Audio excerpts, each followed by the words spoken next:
Bismillahirrahmanirrahim. Assalamualaikum warahmatullahi wabarakatuh.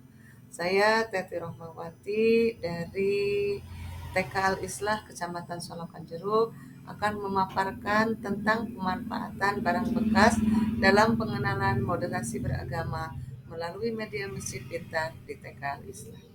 Pemaparan ini untuk memenuhi tantangan di bulan Juni, tantangan literasi, tantangan Litnum 2024 beserta PPLKD. Latar belakang dari pembuatan media pembelajaran tentang moderasi beragama ini merupakan salah satu materi pengetahuan agama Islam yang sangat penting untuk dikenalkan dan menjadi pembiasaan sejak anak usia dini. Dalam pelaksanaannya, pengenalan moderasi beragama pada anak usia dini ini perlu dimulai dari hal-hal yang mendasar serta dengan cara yang menyenangkan. Salah satu aspek yang sangat mendukung dalam proses pembelajaran yang menyenangkan bagi anak usia dini adalah penggunaan media pembelajaran. Dalam pembuatan media pembelajaran ini, penulis juga melihat fenomena lain yang sangat perlu menjadi perhatian semua orang, yaitu maraknya sampah atau barang bekas. Penulis memanfaatkan sampah dan barang-barang bekas ini menjadi sesuatu yang memiliki manfaat yang besar, yaitu media pembelajaran yang penulis beri nama media Masjid Pintar. Apa itu media Masjid Pintar? Media pembelajaran Masjid Pintar merupakan sebuah media atau alat peraga yang berbentuk kubus yang menyerupai bentuk khas masjid-masjid yang ada di Indonesia, dengan terdapat bentuk yang menyerupai kubah pada bagian atasnya. Media ini digunakan dengan memanfaatkan barang-barang bekas, di antaranya kardus bekas, botol plastik bekas, bola plastik bekas, juga sisa potongan kain boneka. Media ini dinamai Masjid Pintar karena selain bentuknya yang menyerupai Masjid Pintar, juga memiliki banyak fungsi dan ragam permainan di setiap sisinya. Sisi ke-1 ada puzzle tempat beribadah, sisi kedua ada permainan roda pintar, sisi ketiga mencocokkan huruf hijaiyah, dan sisi keempat menghubungkan angka Arab. Media Masjid Pintar ini bertujuan untuk mengenalkan moderasi beragama sejak dini, seperti pengenalan keberagaman beragama yang ada di Indonesia, juga tempat beribadahnya. Selain itu juga bertujuan untuk menstimulasi aspek-aspek perkembangan anak, di antaranya ada nilai agama dan moral, ada nilai Pancasila, fisik motorik, kognitif, bahasa, sosial emosional. Alat yang digunakan untuk membuat media pembelajaran Masjid Pintar ini, 1 ada gunting, cutter, penggaris, ballpoint, lakban, lem, lem kayu, lem tembak, dan juga double tip. Juga bahan-bahan lainnya yaitu kardus bekas, botol plastik bekas, bola plastik bekas, sisa potongan kain boneka, kertas, dan juga ada prepet buat menempelkan media. Cara penggunaannya, guru memperlihatkan media Masjid Pintar dalam kegiatan apersepsi. Dan guru memancing anak dengan pertanyaan-pertanyaan yang terbuka. Seperti, apa yang ibu bawa? Media yang ibu bawa menyerupai bangunan apa? Apa itu masjid? Apa yang kita lakukan di masjid? Bagaimana adab kita berada di masjid?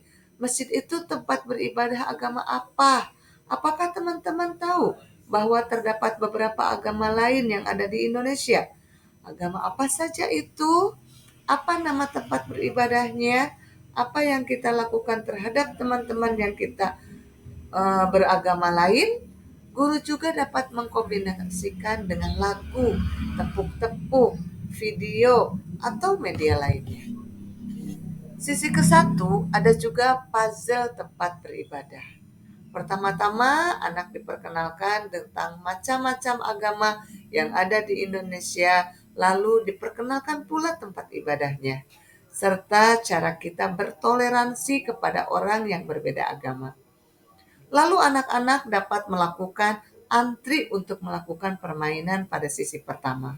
Setelah itu, anak dapat memutar roda pintar untuk menentukan puzzle yang akan dimainkan. Setelah diputar, pada panahnya menunjukkan ke salah satu perintahnya, maka anak akan membawa puzzle sesuai perintah. Dan anak akan memasangkan puzzle-nya sesuai angka yang ada pada puzzle-nya. Dan terlihatlah gambar sebuah tempat ibadah dan begitu seterusnya. Di sisi kedua, ada permainan roda pintar. Anak dapat antri untuk melakukan permainan roda pintar ini. Salah satu anak dapat memutarkan roda pintar untuk memilih apa yang harus dilakukannya. Setelah diputar dan tanda panah menunjukkan ke angka yang ditujunya, lalu anak dapat membawa kartu yang sesuai dengan angka dan warna yang sudah ditentukan. Setelah itu, anak belajar membaca perintah yang ada di belakang kartu tersebut. Atau jika belum bisa membaca, anak dapat meminta bantuan kepada gurunya untuk membacakannya, lalu anak dapat mempraktekkan perintah yang ada pada kartu tersebut. Sisi ketiga yaitu mencocokkan huruf hijaiyah. Sebelum anak dikenalkan dengan huruf-huruf hijaiyah, dengan menyanyikan huruf-huruf hijaiyah bersama-sama. Pada permainan ini, anak-anak dapat melakukan dengan kelompok ataupun dengan sendiri ataupun dengan belajar antri. Pada permainan berkelompok, anak dibagi menjadi 4 atau 3 kelompok. Lalu huruf-huruf hijaiyah yang ada di tutup botol tersebut dibuka semuanya secara acak. Lalu dikelompokkan, lalu kelompok 1 anak dapat memasangkan tutup botol tersebut sesuai dengan kartu yang ada di bawahnya dengan rapih dan diberi waktu dalam penyelesaiannya. Setelah itu, anak dapat memilih huruf yang dia suka untuk menempelkan di atasnya. Lalu anak dapat menyebutkan huruf yang ada di dia pilih tersebut dan belajar untuk menirukan atau menulis huruf yang dia pilih. Di sisi keempat yaitu menghubungkan angka Arab. Sebelumnya anak dapat diperkenalkan terlebih dahulu tentang angka-angka Arab dengan cara menyanyikannya. Contohnya, wahidun satu, isnani dua, salah satun tiga, arbaatun empat, dan seterusnya. Lalu anak dapat antri dalam melakukan permainan ini. Lalu kita jelaskan aturan mainnya, yaitu dengan memasangkan angka-angka yang sama dan warna yang sama dengan menggunakan karet. Misalnya, angka 1 warna kuning, ditarik karetnya dan dipasangkan ke angka 1 dan warna kuning. Juga sampai selesai, begitu seterusnya. Di akhir kegiatan, guru perlu melakukan refleksi pembelajaran dengan mengulas kembali satu persatu apa yang sudah dipelajari anak di hari tersebut. Selain itu, guru juga dapat bertanya mengenai perasaan anak. Kemudian, anak dan guru bersama-sama merapikan kembali media yang telah dimainkannya. Sekian dari saya. Wabillahi taufik wal hidayah. Wassalamualaikum warahmatullahi wabarakatuh.